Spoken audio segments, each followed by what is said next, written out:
Assalamualaikum warahmatullahi wabarakatuh. Perkenalkan, kami di sini akan mempresentasikan tugas besar dari data mining. Di sini ada saya pribadi Agung Surya Pramana dengan yang tertera, dan di sini ada rekan saya Aditya Surandaru dengan yang tertera. Untuk di sini kami akan melakukan pembagian tugas. Untuk mempresentasikan yang pertama, saya menjelaskan tentang data understanding, data preparation, dan modeling. Untuk rekan saya akan menjelaskan tentang evaluation, deployment, dan pertanyaan mengenai business understanding. Oke, untuk yang pertama kita akan masuk ke data understanding terlebih dahulu. Bisa di scroll. Nah, di sini kita pertama mengimport dulu apa aja tools yang diperlukan untuk melakukan penambangan data dari dataset yang telah diberikan. Terus untuk selanjutnya kita membaca dari CSV-nya. Di sini ada membaca data training dengan PDRID. Di sini ada juga memasukkannya ke dalam variabel dari TestDF, dan kita akan melihat data frame-nya dengan melihat head-nya dengan train.head dari variabel train, dan kita melihat sebanyak 20 data. Ya. Head-nya itu kan diisi dengan 20 data. Ini bisa dilihat di layar, datanya sejumlah 20 data. Kalau kita melihat info daripada train def-nya ini dengan cara train df info. Kita melihat deskripsinya, ada fitur apa saja dan apa saja yang ada di dalamnya, apakah ada NaN-nya atau tidak. Terus kita di sini menggunakan zoom ya, zoom itu untuk menambahkan. Di sini ada kita melihat lagi test.head-nya untuk melihat 20 data daripada variabel testnya. Banyak 20 data. Oke, di sini ada kita melihat informasi dari tesnya juga dengan tes.info. Selanjutnya kita lihat deskripsinya lagi sama seperti yang tadi train dengan cara DF deskripsi, dan juga di sini juga ada zoom-nya lagi untuk menambahkannya lagi. Terus selanjutnya kita mulai masuk ke data preparation. Jadi tadi itu data ini untuk awal-awalnya ini, untuk memahami daripada data-data yang kita miliki. Ini data preparation yang pertama untuk memilih atribut yang sekiranya memiliki nilai numerik, nantinya akan dibuat menjadi model. Jadi harus numerik. Nah, ini kita memilih data-data yang kolom-kolom fitur-fitur yang numerik seperti ini. Nah, kita akan melihat hasilnya di sini 20 data atas kurang lebih seperti ini. Nah, di sini kita mengecek apakah ada yang nol atau enggak. Ternyata di sini ada beberapa yang nol. Terus kita juga mengisi nilai nol pada tahun itu dengan nilai yang paling minimum dengan cara fungsi yang tertera di layar ini. Jadi nilainya kita pilih yang paling minimum. Nah, untuk selanjutnya kita akan mengisikan nilai nol pada fitur yang ini dengan nilai rata-rata daripada nilai yang ada di dalamnya dengan cara fungsi seperti ini menggunakan filnya ya, and value. Terus kita increase dengan true, maksudnya kita akan masukkan gitu sebagai rata-ratanya pada nilai yang nol itu. Next. Terus kita akan ngecek lagi nih apakah masih ada nilai yang nol atau enggak dengan cara yang sama seperti di atas tadi. Nah, terus sekarang nilai sudah kosong semua untuk yang nolnya. Next, di sini untuk selanjutnya kita bakalan melihat ini korelasinya antara satu data dengan data yang lain. Ini berguna ketika data ini overfit atau juga enggak dibutuhin banget, dari korelasi yang kecil bisa kita hilangkan. Jadi ini tabel untuk melihat korelasinya. Next.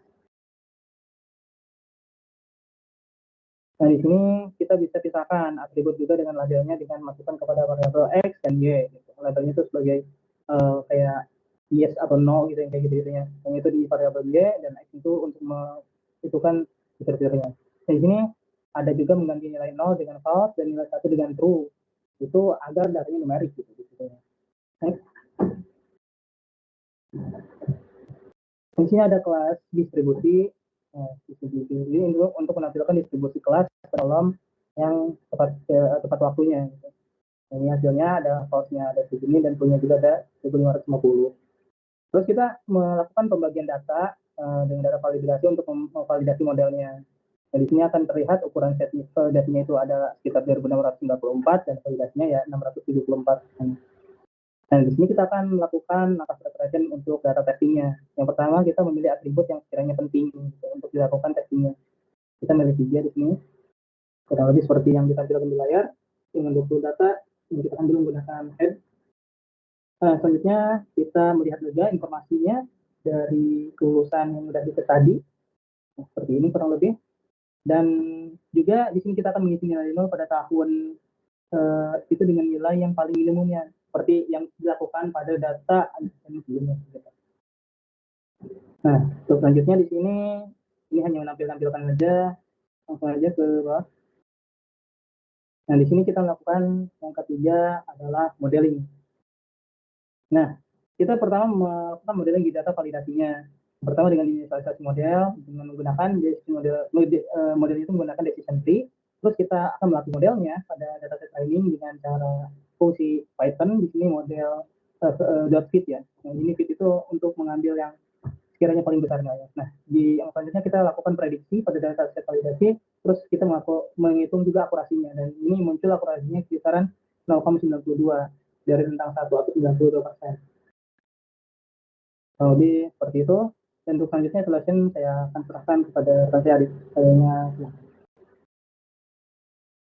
Baik, jadi selanjutnya adalah tahap evaluasi. Di sini tahap evaluasi berfungsi untuk mengetahui atribut yang penting untuk memprediksi ulang sehingga diharapkan akurasi yang ada pada ini akan naik. Jadi yang pertama-tama, kode ini membuat data frame baru dengan pandas yang berisi 2 kolom, yaitu atribut dan bobot. Atribut ini berisi nama kolom dari X, sedangkan bobot berisi nilai kepentingan fitur dari model decision tree yang diambil dari DT feature importance.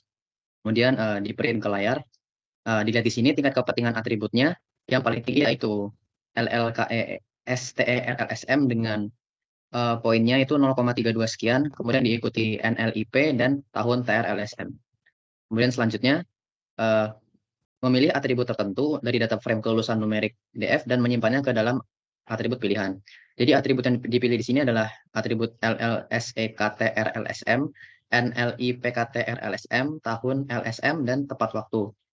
Kemudian data frame baru tersebut disimpan dalam atribut pilihan DF. Selanjutnya, kami memisahkan atribut dan label. Atribut di sini adalah fitur yang digunakan untuk membuat prediksi, sementara label adalah variabel target yang ingin diprediksi. Dalam hal ini, tepat waktu adalah label, dan semua atribut pilihan lainnya adalah atribut. Atribut disimpan dalam XNew, sedangkan label disimpan dalam YNew. Kemudian, kode ini membagi data training menjadi 80% dan data validasi menjadi 20%. Set pelatihan dan validasi kemudian disimpan dalam set pelatihan disimpan dalam xtrain new dan xvalid new, sedangkan data validasi disimpan dalam ytrain dan yvalid. Kemudian diinisialisasi model decision tree-nya dengan model DT, dilatih modelnya menggunakan DT fit, lakukan prediksi dengan pred valid, kemudian dihitung nilai akurasinya. Bisa dilihat di sini nilai akurasinya 0,93. Nilainya naik daripada sebelumnya yaitu 0,92. Kemudian kita tampilkan visualisasi decision tree-nya, dapat terlihat seperti di layar, seperti ini. Kemudian kita inisialisasi model decision tree yang baru dengan dilatih modelnya dengan set training, kemudian prediksi dengan set validasi, lalu menghasilkan output yang berisi indeks dan tepat waktu. Kemudian tahap selanjutnya adalah deployment. Deployment di sini tahapan di mana model atau solusi yang telah dikembangkan dan dievaluasi diimplementasikan ke dalam produksi atau lingkungan operasional. Hasilnya diharapkan dapat membantu secara umum untuk meningkatkan jumlah mahasiswa lulus tepat waktu. Kemudian selanjutnya menjawab pertanyaan dari business understanding yang telah dijelaskan sebelumnya. Jadi di sini apakah terdapat pola distribusi IPK? Kita mencari pola distribusinya dengan menggunakan bantuan matplotlib. Setelah diplot terdapat grafik untuk pola IPK ini. Jadi terdapat pola IPK yang paling tinggi adalah 3,5, itu frekuensinya yaitu sekitar 300. Kemudian bagaimana sebaran nilai IPK? Sama seperti tadi kita lakukan plot, namun ini menggunakan box plot. Dapat dilihat sebarannya seperti ini. Kemudian yang ketiga, apakah terdapat hubungan antara IPK dengan lama studi? Untuk menjawab pertanyaannya, kita melakukan plot dengan menggunakan SNS Pioling plot untuk mengetahui perbandingannya. Dapat dilihat di sini IPK tepat waktunya lebih besar daripada yang terlambat. Lalu pertanyaan keempat, bagaimana korelasi antara kedua variabel ini? Kita menghitung korelasinya dengan fungsi dari library NumPy, yaitu NP correlation coefficient dengan atribut NLIPKTRLSM dengan atribut tepat waktu. Kemudian di print hasilnya, korelasinya yaitu 0,477 sekian. Pertanyaan selanjutnya, bagaimana tren mahasiswa tepat waktu di antara program studi? Nah, untuk memplotnya kita pakai, karena program studi, makanya kita pakai fitur MSPST, dan untuk mengetahui mahasiswa tepat waktunya menggunakan fitur tepat waktu. Di plot kemudian dapat dilihat di sini yang tepat waktu itu paling banyak dari Departemen Fisika, program studi fisika. Kemudian pertanyaan selanjutnya, apakah terdapat perbedaan signifikan lama studi di antara program studi? Sama seperti tadi, kita plot. Kemudian di sini tetap fisika juga yang tepat waktu sesuai data tadi, namun di sini terdapat perbedaan signifikan di antara fisika dan kimia. Selanjutnya, untuk yang tidak tepat waktu, kita plot seperti tadi, dan hasilnya ironisnya, yaitu jurusan informatika, paling banyak dengan jumlah 463.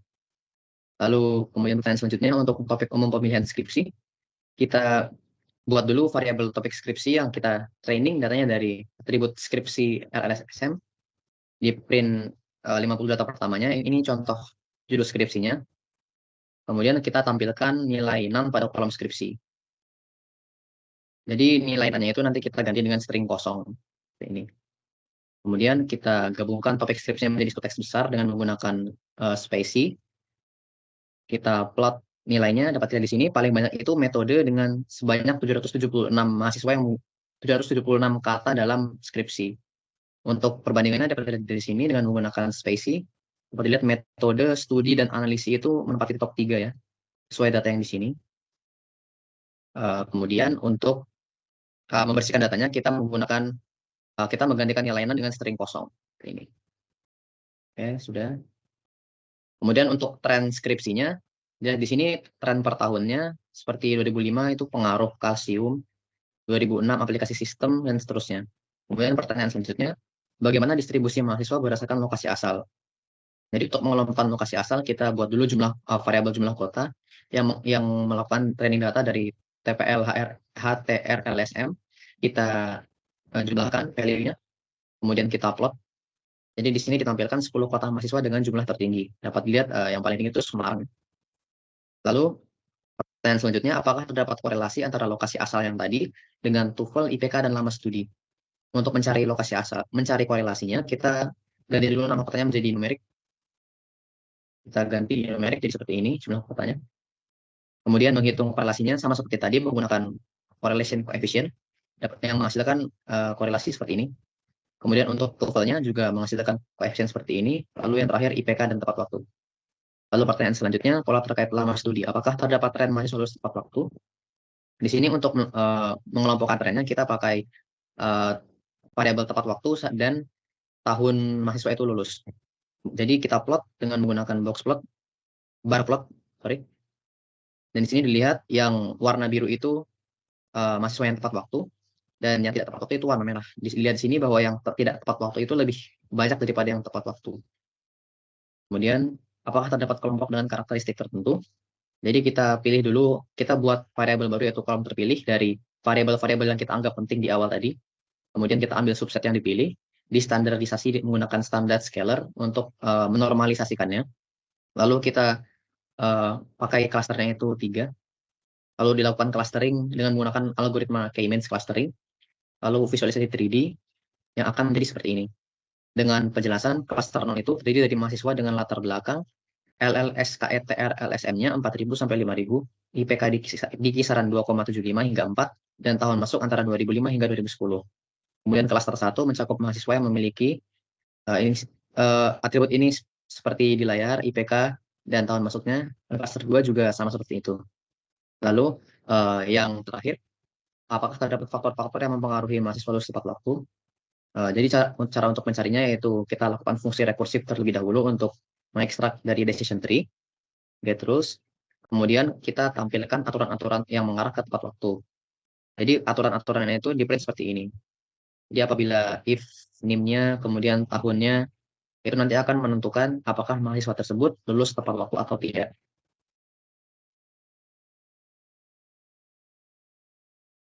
Ya, jadi sekian presentasi dari kelompok kami. Apabila terdapat kesalahan kata yang disengaja maupun tidak sengaja, kami mohon maaf. Sekian dan terima kasih. Wassalamualaikum warahmatullahi wabarakatuh.